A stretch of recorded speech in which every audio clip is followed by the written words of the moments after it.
Praise the lord. చేరి వచ్చిన మీకు అందరికీ ప్రభువైన యేసుక్రీస్తు శుభాలు తెలియచేయుచున్నాను. ఈ దినము కొరకు ఏర్పాటు చేయడం లేఖన భాగము అపోస్తల కార్యములు 8వ అధ్యాయము 20వ వచనం.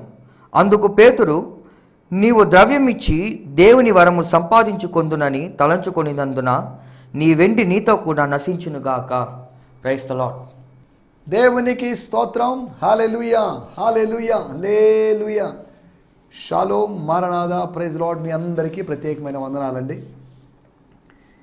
శాంతి టీవీలో ప్రసారం అవుతున్నటువంటి గత 3 సంవత్సరాలుగా ప్రసారం అవుతున్నటువంటి ఆయన హెచ్చవలసి ఉన్నది అనేటువంటి కార్యక్రమ వీక్షకులైన మీ అందరికీ ప్రత్యేకమైన వందనాలు తెలియజేస్తున్నాను. రండి, ఉదయకాలము మీ వ్యక్తిగతమైన ధ్యానాన్ని మీరు ముగించుకొని మరలా దేవుని వాక్యాన్ని రిసీవ్ చేసుకోవడానికి సిద్ధపడుతున్నారు. సమయాన్ని కేటాయించారు. అందును బట్టి నేను దేవుని స్తుతిస్తున్నాను. మీ కుటుంబ సభ్యులు అందరూ క్షేమంగా ఉన్నారని నేను భావిస్తున్నాను. ఎవరికైనా ఏదైనా సమస్యలు, అనారోగ్యాలు ఉన్నట్లయితే వెంటనే తెలియజేయాల్సిందిగా కోరుతున్నాం. మీకోసం ప్రార్థించడానికి క్రీస్తు శరీరంలో అవయవంగా ఉన్నట్టు నేను, క్రీస్తు శరీరములో భాగంగా ఉన్నటువంటి స్థానిక సంఘమైనటువంటి మా Gideon machine church GMC church వారు ప్రార్థించడానికి సిద్ధంగా ఉన్నారు. కాబట్టి మీరు ప్రేయర్ రిక్వెస్ట్ పంపించాల్సిందిగా ప్రేమపూర్వకంగా కోరుతున్నాను. ఒకరి కోసం ఒకడు ప్రార్థన చేసుకోమని దేవుని వాక్యంలో రాయబడింది. Pray for each other. నా కోసం మీరు, మీకోసం నేను అలా ప్రార్థన చేయాలి. ఎఫెసీ పత్రిక 6వ అధ్యాయంలో సువార్తను నేను నోరు తెరిచి ధైర్యంగా ప్రకటించినట్లుగా మీరు నా కోసం ప్రార్థన చేయండి అని అపోస్తలుడైన పౌలు సంఘ విశ్వాసులను అడిగాడు. కాబట్టి పరస్పరం ప్రార్థనలో సహకరించుకోవాలి. 2 కొరింథీ పత్రిక 1వ అధ్యాయము 10వ వచనం. ప్రార్థన అనేది ఒక పెద్ద సహాయం. మీరు మా కొరకు ప్రార్థన చేయటం వల్ల సహాయము చేయుచుండగా అని రాయబడింది. కాబట్టి ప్రార్థనా సహాయాన్ని మర్చిపోతూ మీరు మా కొరకు ప్రార్థించాల్సిందిగా మిమ్మల్ని ప్రేమపూర్వకంగా కోరుతున్నాను. స్తోత్రం, స్తోత్రం. శాంతి టీవీ నెల్లూరు అనేటువంటి ఛానల్ సబ్స్క్రైబ్ చేసుకోండి. ఒకవేళ ఎవరైనా సబ్స్క్రైబ్ చేసుకోకపోతే సబ్స్క్రైబ్ చేసుకుంటే ఆ బెల్ ఐకాన్ మీరు ప్రెస్ చేస్తే మీకు నోటిఫికేషన్లు వస్తాయి. అనగా 8 గంటలకి స్టార్ట్ కావడానికి ముందుగా 7:30 లేకపోతే 7 ఆ సమయంలో నోటిఫికేషన్ పలానా టైంలో వస్తుంది అని నోటిఫికేషన్ వస్తుంది. Gideon machine church GMC Santosh Nellore అనేటువంటి నా ఛానల్, యూట్యూబ్ ఛానల్ ఇది. నేను దాన్ని పెద్దగా చూడను. అయినప్పటికీ దాంట్లో వీడియోస్ మాత్రం ఉన్నాయి. సుమారు 400 వీడియోస్ వరకు ఉన్నాయి. యోహాను సువార్త మీద సందేశాల వీడియోస్ ఉన్నాయి. వాటిని మీరు వీక్షించవచ్చు. ఓల్డ్ మెసేజెస్ మీరు వాటిని వినొచ్చు. వాటి గురించి ఇంకా ఆలోచించవచ్చు. మీరు మీ వ్యక్తిగత ధ్యానంలో పాత నిబంధన పూర్తి చేసుకుని యోహాను సువార్తకు వచ్చినప్పుడు ఈ ధ్యానాలు మీకు సహకరిస్తే, మీకు కొద్దిగా ఆలోచింపజేయడానికి సహకరిస్తాయని నేను భావిస్తున్నాను. గత వారంలో వేరే వాళ్ళు ఒకరు నా మొదటి శాంతి టీవీలోని మొదటి మెసేజ్, దాని లింక్, ఆ వీడియో నాకు ఫార్వర్డ్ చేశారు. ఆదిలో ఏం జరిగింది అనే యోహాను సువార్త 1వ అధ్యాయంలోని మొట్టమొదటి మెసేజ్ అనమాట.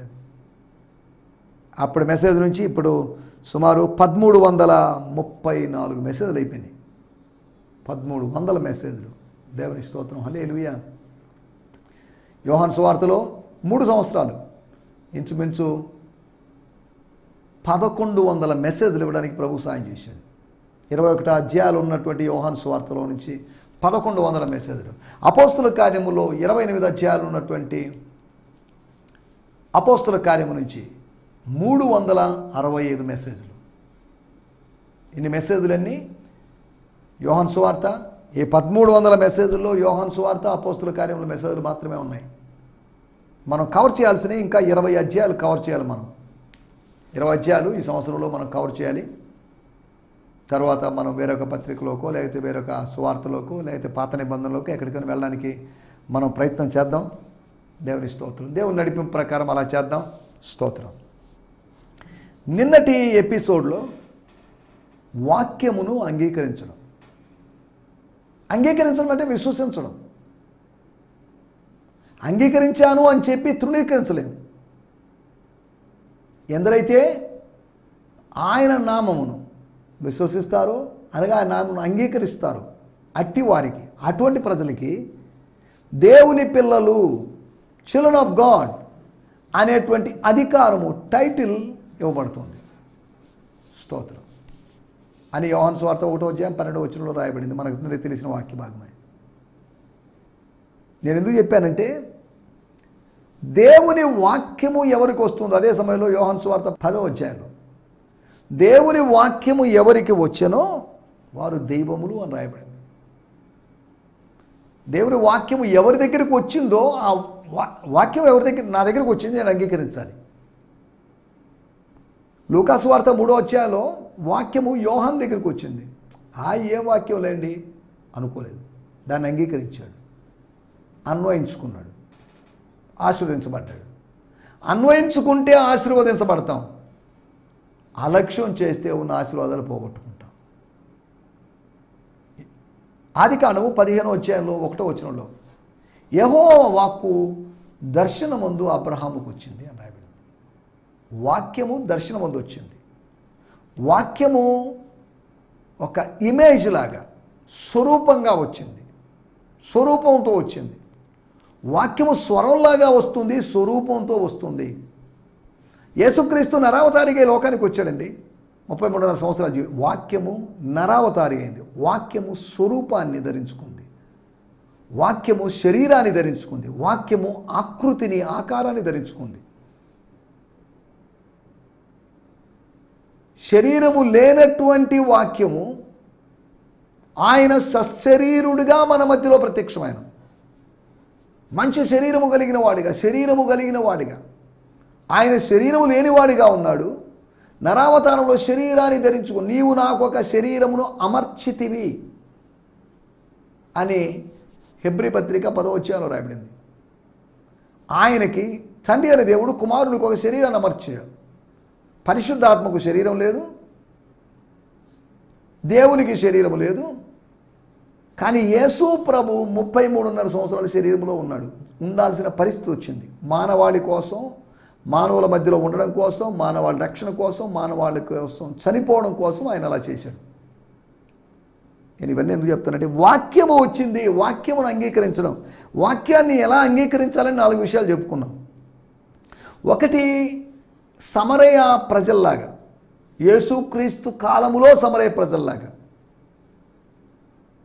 మనం మాట్లాడుకుంది అది యోహాను సువార్త 4:42.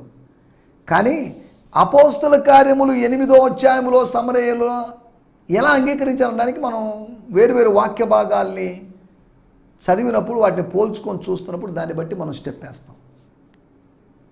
దేవుని స్తోత్రం. వాక్యము ఫిలిప్పు ద్వారా సువార్త వాక్యం, దేవుని రాజ్యమును గూర్చిన వార్త, దేవుని రాజ్య సువార్త, అంతేకాకుండా క్రీస్తు నామమును గూర్చినటువంటి సువార్త అక్కడికి వచ్చింది. స్తోత్రం, హల్లెలూయా. సువార్త వాక్యాన్ని చెదిరిపోయిన వాళ్ళు ప్రకటించారు. సువార్త వాక్యం, దేవుని వాక్యం, ప్రభు వాక్యం అని ఇలా వేరు విధాలుగా అది పిలువబడిందని మనం మాట్లాడుకున్నాం.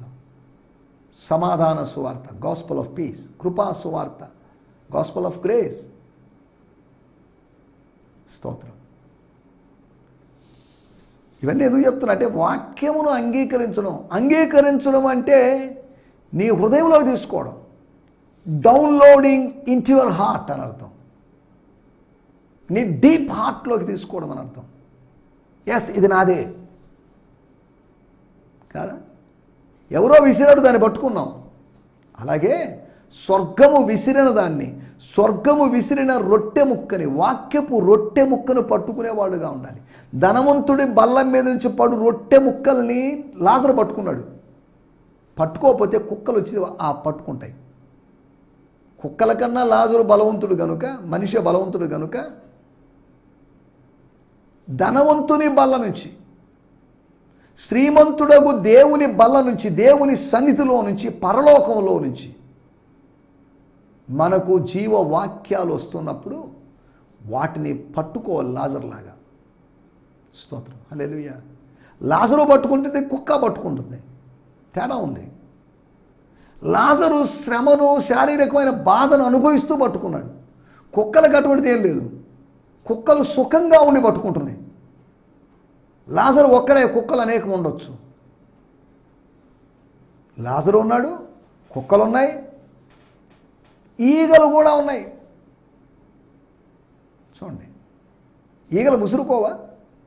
ఒక వ్యాధి, ఒక గాయంతోడు కుక్కలు నాకుతున్న పరిస్థితి, నాకుతున్నాయి అన్నట్టుగా కుక్కల్ని తరుముకోవడమే సరిపోతుంది, ఈగల్ని తోలుకోవడమే సరిపోతుంది. అతనికి ఆహార పదార్థం ఎప్పుడు పడుతుందో మరి తెలియదు.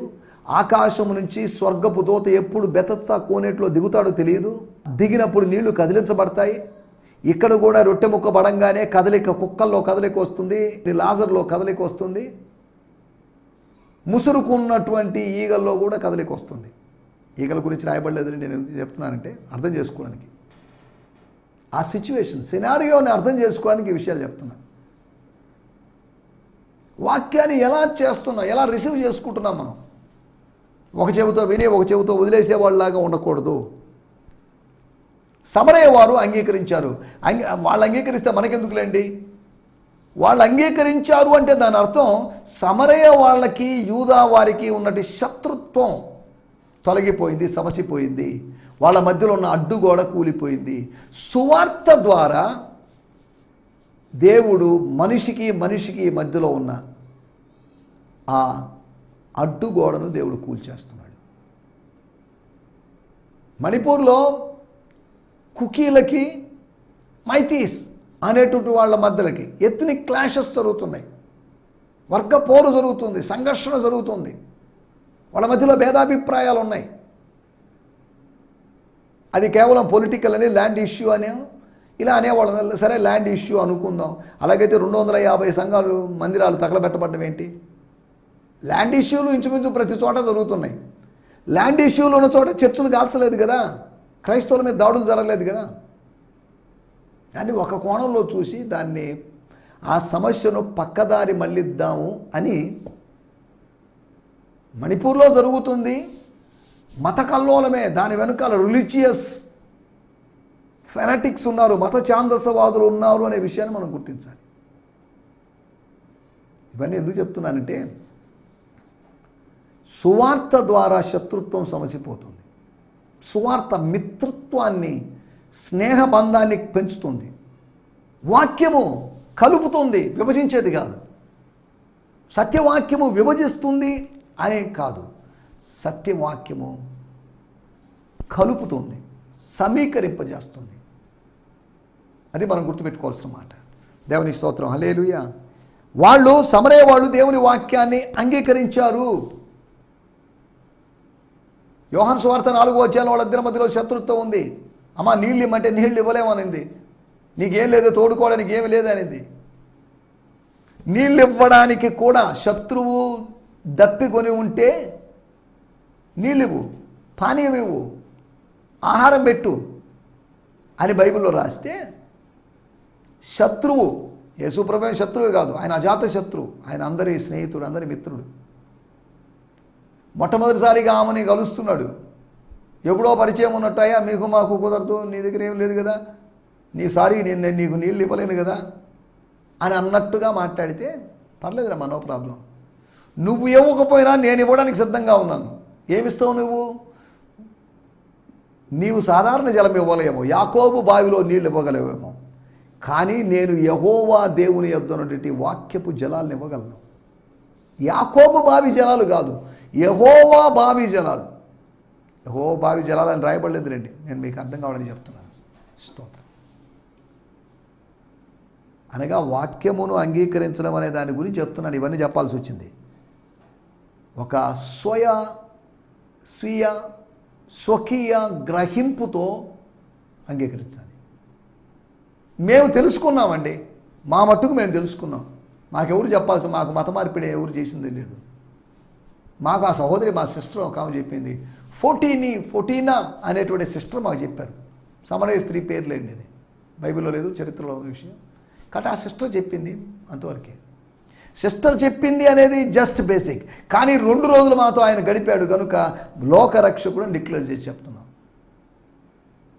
దేవుని స్తోత్రం, హల్లెలూయా. స్వకీయ గ్రహింపుతో. రెండోది సంతోషముతో అంగీకరించారు.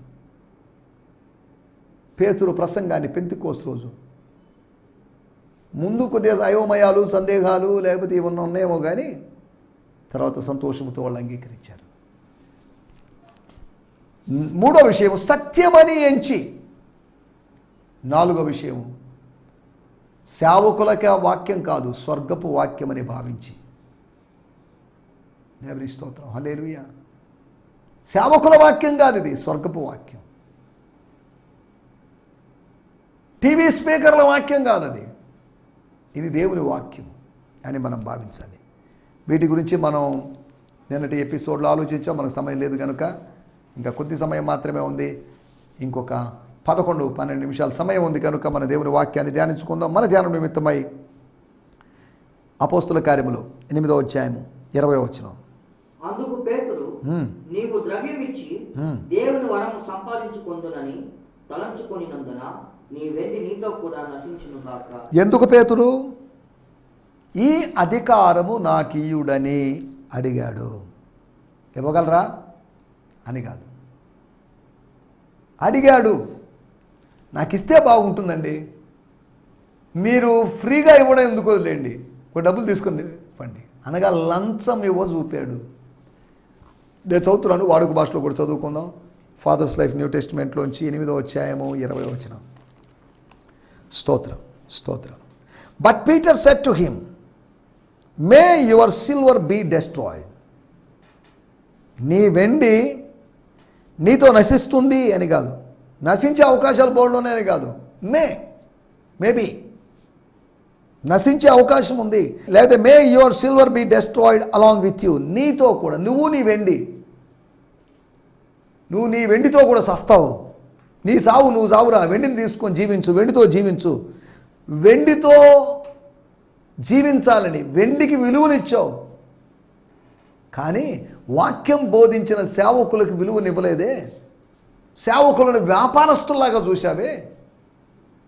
ఏ వెండిస్తే తీసుకొని ప్రార్థన చేసి, ప్రభా ఈ అధికారం, ఈ వరం మాకు ఇచ్చిన వరం, ఈ ఇంపార్టేట్ చేసేటువంటి ఆ గిఫ్ట్ వాళ్ళకు కూడా, ఇతనికి కూడా ఇస్తే బాగుంటుంది, సమరీలో చాలామందికి ఇంపార్టేషన్ చేస్తాడు కదా అని వాళ్ళు అనుకోలేదు. సేవను సేవగా చూద్దాం, సేవను వ్యాపారంగా చూడొద్దు. ఈ రోజుల్లో సువార్థికులు ఎలా అయిపోయారంటే సువర్తకులు అయిపోయారు. సువార్థికులు కాదు, కార్పొరేట్ బోధకులందరూ, వాళ్ళందరూ సువర్తకులు అయిపోయారు, మంచి వర్తకులు అయిపోయారు. వాళ్ళ సీడీ సులభంగా అమ్మించగలరు, వాళ్ళ ఆయిల్ బాటిల్ సులభంగా అమ్మించగలరు, వాళ్ళ కర్చీఫ్లు సులభంగా అమ్మించగలరు, వాళ్ళ బిర్యానీలు సులభంగా అమ్మించగలరు. ఎవరో ఒక ఆయన పత్రికలో కూడా రాశాడు, ఫలాని మీటింగ్లో 10,000 కర్చీఫ్లు అమ్ముకున్నాం, 10,000 కర్చీఫ్లు ప్రజలు కొన్నారు అని చెప్పుకున్నారు. ఎంత ఆదాయం వచ్చి ఉంటుంది? ఆదాయం సంగతి పైన ఏంటి? అమ్మకం ఏంటి? దేవుని మందిరాన్ని వ్యాపారపు టిల్లుగా మార్చడం ఏంటి? సేవను వ్యాపారపు టిల్లుగా మార్చడం ఏంటి? ఈ ఫోన్పే నంబర్లు, గూగుల్ పే నంబర్లు, పేటిఎం నంబర్లు పెట్టడం సిగ్గులేదా మీకు? క్యూఆర్ కోడ్లు పెట్టడం దేనికి? ఇది వ్యాపారం. ఇది ఉచితంగా పొంది తిరిగి ఉచితంగా ఇవ్వండి అని చెప్తుంటే మీరెందుకు చేసే పని? సువార్తను ఎవరు అమ్ముకోకూడదు.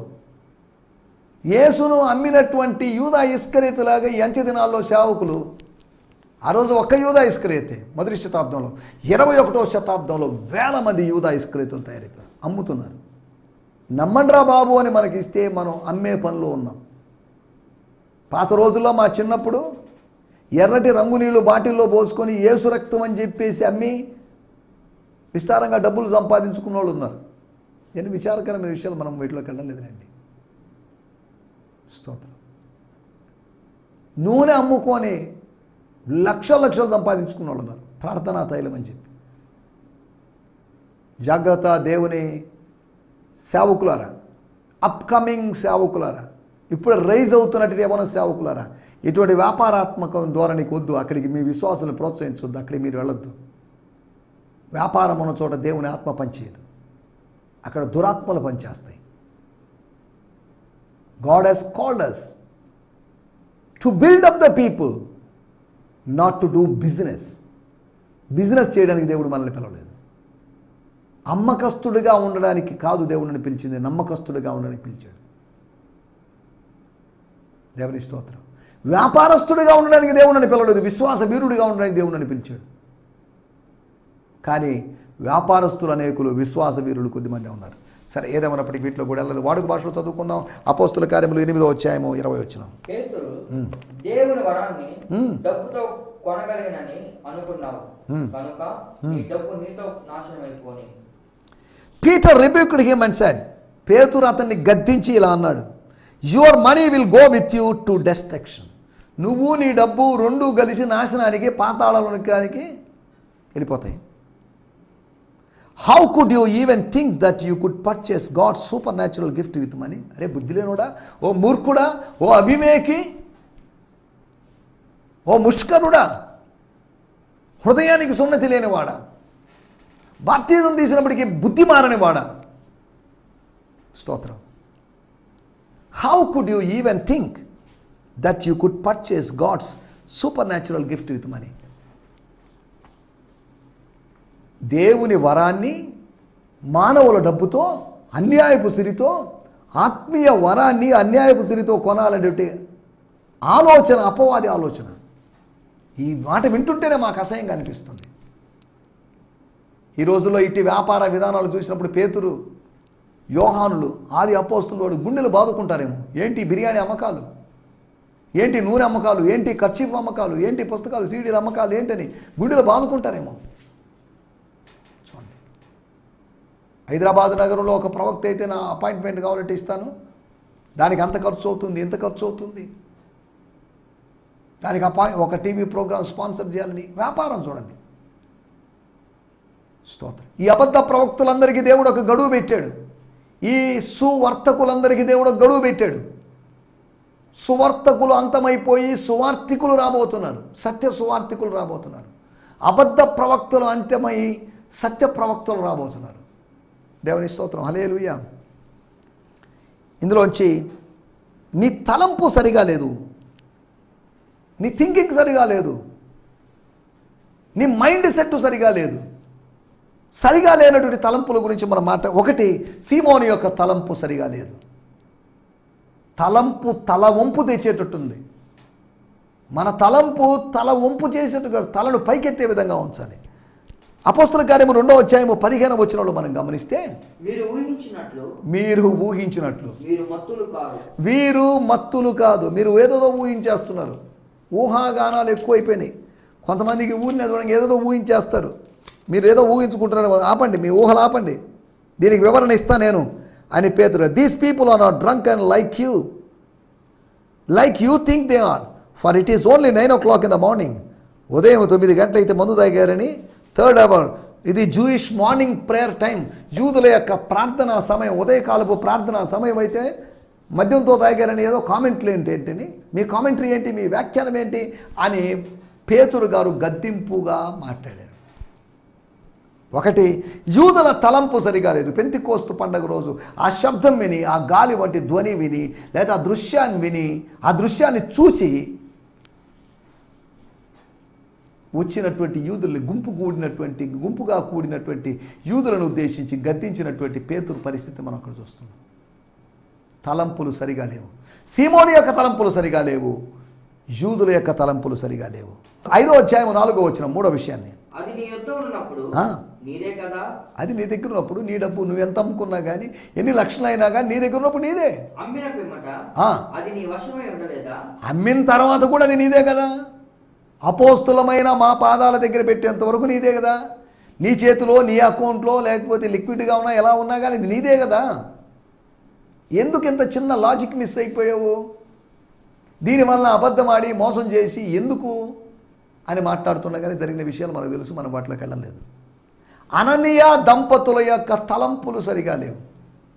అననీయ సప్పీరల యొక్క తలంపులు సరిగా లేవు. స్తోత్రం. ఒకటి, సీమోను యొక్క తలంపులు సరిగా లేవు, యూదుల యొక్క తలంపులు సరిగా లేవు, వాళ్ళ యొక్క ఆలోచన విధానం కరెక్ట్గా లేదు. 3వది, అననీయ దంపతుల యొక్క. 4వది, ఏథెన్సు వారి యొక్క తలంపులు సరిగా లేవు. 17వ అధ్యాయం 29వ వచనం, అపోస్తల కార్యములు. మనము దేవుని సంతానమై ఉండి మనము దేవుని సంతానమై ఉన్నామండి. మనుషుల వీఆర్ చిల్డ్రన్ ఆఫ్ గాడ్ అండి. మనుషుల చమత్కార కల్పన వలన మనుషుల యొక్క చమత్కారాల కల్పన వలన మలచబడిన బంగారమునైనను వెండినైనను రాతినైనను దేవత్వము పోలి ఉన్నదని తలంచుకొందురు. దేవుని స్తోత్రం. తలంచుతున్నారు మీరు, ఏథెన్స్ వాళ్ళు అలా తలుస్తున్నారు. అందుకని ఈ వెండి బొమ్మలు, ఈ లోహాల బొమ్మలు, ఈ మెటాలిక్ స్ట్రక్చర్స్, మెటాలిక్ ఐడల్స్, ఇవన్నీ కరెక్ట్ కాదు. స్తోత్రం. Since our lineage can be traced back to God, how could we even think that divine image could be compared to something made of gold, silver or stone, sculpted by man's artwork and clever imagination. ఊహ వలన ఏదో మానవుడు చేస్తే, చెక్కితే దాన్ని దేవత్వం పోలి ఉంది, దేవత్వం కలిగి ఉంది, దేవత్వాన్ని ఆరోపించి దేవుడిగా భావించి నువ్వు భక్తుడిగా మారి ఆరాధన చేయడం, పూజ చేయడం కరెక్ట్ కాదు. సాగిలపడడం కరెక్ట్ కాదు. అలా తలంచుకోవద్దు. ఏథెన్సు వారి తలంపులు సరిగా లేవు. బొమ్మల్నే దేవుడు బొమ్మల్నే భగవంతుడు అనుకుంటున్నారు. విగ్రహాలనే దేవుడిగా భావిస్తున్నారు. 5వ విషయం నేను మీకు జ్ఞాపకం చేస్తాను. అపోస్తుల కార్యములు 28వ అధ్యాయము 6వ వచనం. వారు అతని శరీరము వాచునో లేక అతడు అకస్మాత్తుగా పడి చచ్చునో అని కనిపెట్టుచున్నది. చాలాసేపు కనిపెట్టుచున్న తర్వాత అతనికి ఏ హానియు కలగకుండా చూచి, ఏ హానియు కలగకుండా చూచి ఆ అభిప్రాయాన్ని మాని ఆపేసి ఇతడొక దేవత అని చెప్పసాగారు. ఇతడొక దేవత అని చెప్పారు. స్టెఫను ముఖం దేవదూత ముఖం వల్లే కనిపించిందట. ఇప్పుడు ఇతని గురించి everyone watched him expecting him to swell up or suddenly drop dead after observing him for a long time. ఎక్కువసేపు ఎదురు చూశారు. And seeing that nothing unusual happen, they change their minds and said he must be a god. G capital కాదు, small G, god. దేవుని స్తోత్రం. హల్లెలూయా. ఎందుకు చెప్తున్నాను? ద్వీపవాసులు, అనాగరికులైన బర్బేరియన్స్ అయినటువంటి ప్రజల యొక్క అభిప్రాయాలు మారిపోయినాయి. చదువుకున్న వాళ్ళ అభిప్రాయాలు మారడం లేదు. మాకు చదువు ఉంది, జ్ఞానం ఉంది కాబట్టి అభిప్రాయాలు ఫిక్స్ అయిపోయారు, కన్ఫర్మ్ అయిపోయారు. 5 గ్రూపుల ప్రజలు, 5 మంది ప్రజలు. ఒకటి, సీమోను యొక్క తలంపులు సరిగా లేవు, యూదుల యొక్క తలంపులు సరిగా లేవు, అననీయ సపీరాల తలంపులు సరిగా లేవు, ఏథెన్స్ వారి తలంపులు సరిగా లేవు, మెలిటస్ అనేటువంటి ద్వీపం యొక్క నివాసుల యొక్క వాసుల యొక్క తలంపులు సరిగా లేవు. మన తలంపులు ఎలా ఉన్నాయి? అలా తలంచుకోవద్దు. వాక్యానుసారంగా తలంచుకుందాం. అలా తలంచుకొని ముందుకు సాగడానికి ప్రభు మనకు సహాయం చేయనుగాక. ఆమేన్. హల్లెలూయా. హల్లెలూయా. మీ అందరికీ వందనాలండి. ప్రభు ఈ సందేశము మీకు ఆశీర్వాదకరంగా ఉందని నమ్ముచున్నాము. ప్రార్థనా అవసరతల కొరకు మమ్మల్ని సంప్రదించవలసిన మా చిరునామా గిద్యోన్ మిషన్ చర్చ్, 6వ వీధి, శాంతినగర్, నెల్లూరు 4, ఆంధ్రప్రదేశ్. పిన్ 524004. మా ఫోన్ నంబర్లు 7036443613 మరి ఒక నంబర్ 9392293010. మా ఈమెయిల్ ఐడి gfihmi2015@gmail.com. దేవుడు మిమ్మును ఆశీర్వదించునుగాక. ఆమేన్.